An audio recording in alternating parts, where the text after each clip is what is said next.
Hello guys, Ram Ram सभी को। हर हर महादेव, जय माँ भगवती। आशा है आप सब अच्छे होंगे। आज हम बात करेंगे नाड़ी क्या है, कौन कौन सी नाड़ियाँ महत्वपूर्ण हैं। आइए जाने तो नाड़ी क्या है। देखिए, हमारे शरीर में बहुत सारी नाड़ियाँ हैं। सबसे प्रमुख नाड़ियाँ हमारी 3 ही हैं। आज हम उनके बारे में बात करेंगे। तो नाड़ी क्या होती है? नाड़ी वह मार्ग या रास्ता होता है जिससे हमारे शरीर में प्राण ऊर्जा दौड़ती है, जिनके माध्यम से ऊर्जा दौड़ती रहती है, वही हमारी नाड़ी होती है। वैसे तो हमारे शरीर में 72,000 नाड़ियां हैं प्रमुख, फिर 10,000 प्रमुख है, और उनसे भी प्रमुख सबसे मेन जो हमारी नाड़ियां हैं वो 3 नाड़ियां हैं। 3 नाड़ियां कौन कौन सी हैं? वो हैं ईड़ा, पिंगला और सुषुम्ना। ईड़ा, पिंगला और सुषुम्ना, ये तीनों नाड़ियां ही हमारे मूलाधार चक्र यानी कि हमारे मेरुदंड रीढ़ की हड्डी के निचले सिरे से शुरू होती हैं।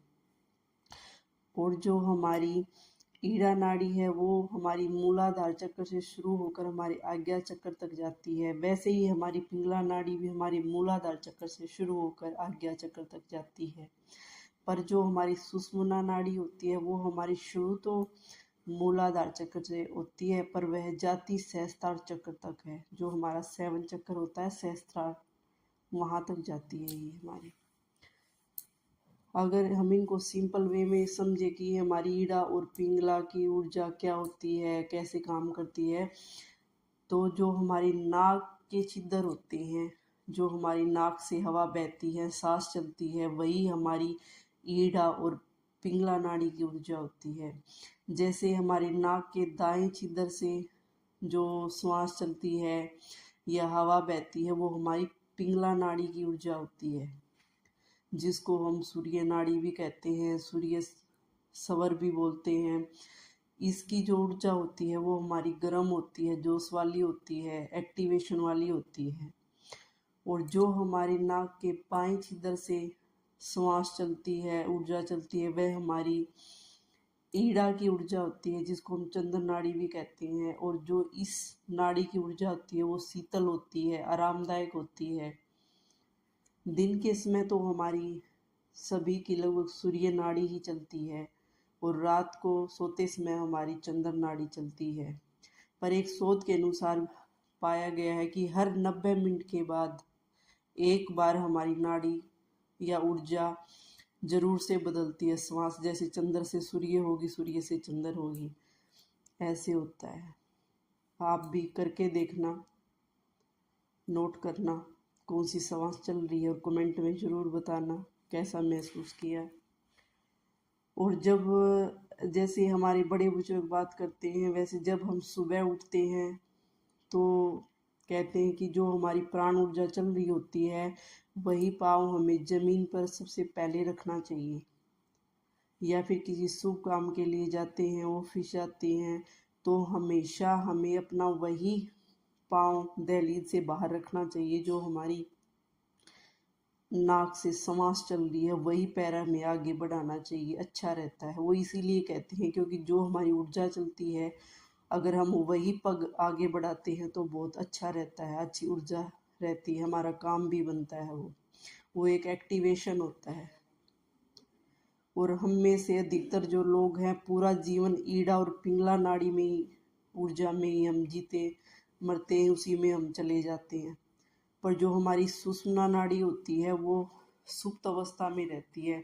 पर जिसकी अगर ये सुषुम्ना नाड़ी एक्टिवेट होती है, सुषुम्ना नाड़ी कहें जागृत होती है, तो वो बंदा थोड़ा सा आध्यात्मिक हो जाता है, योगिक टाइप हो जाता है। वो वैराग्य सन्यासी सन्यासी जो होते हैं हमारे बड़े बड़े ऋषि महात्मा, उन सब की जो सुषुम्ना नाड़ी है ना वो एक्टिवेट होती है। यही हमें या हमारी आत्मा को परमात्मा से मिलाती है। पर इस पे मतलब बहुत ही कम लोग ध्यान देते हैं। अगर हम इनको एक्टिवेट करना चाहें, अगर एक्टिवेट कहें या बैलेंस करना चाहें कि भी कोई हमें बीमारी ना हो, तो उसके लिए हमें अनुलोम विलोम ये इसके लिए, या कपालभाति बेस्ट रहती है इसके लिए एक्सरसाइज। इससे हमारी चंद्र नाड़ी, सूर्य नाड़ी यानी कि ईड़ा और पिंगला की जो ऊर्जा है वो बैलेंस रहती है, वो हमें अच्छे से महसूस होती रहती है, कोई दिक्कत नहीं होती अगर हम अनुलोम विलोम करते हैं या कपालभाति करते हैं। ईड़ा ये पिंगला को हम शिव और शक्ति का रूप भी मान सकते हैं, और अगर कोई सुषुम्ना को एक्टिवेट करना चाहे तो इन दोनों को बैलेंस होने के बाद वो ऊर्जा, जो नाम जप करते हैं या मंत्र चैंट करते हैं तो उनकी सुषुम्ना एक्टिवेट हो जाती है वैसे तो। पर अगर हम इनको बैलेंस करना चाहें ईड़ा और पिंगला को, तो अनुलोम विलोम और कपालभाति कर सकते हैं। और एक और शोध हमारे एम्स के डॉक्टरों ने किया था, अगर किसी का ब्लड प्रेशर हाई रहता है तो उसके लिए अगर कोई बंदा, जो हमारी श्वास का बायां छिद्र होता है, इसे हम श्वास लेते हैं छोड़ते हैं तो धीरे धीरे धीरे उसका जो ब्लड प्रेशर है वो नॉर्मल होता चला जाता है। ये शोध में पाया गया है। अगर आपको जानकारी अच्छी लगी तो प्लीज़ लाइक शेयर और कमेंट कीजिएगा। Thank you very much.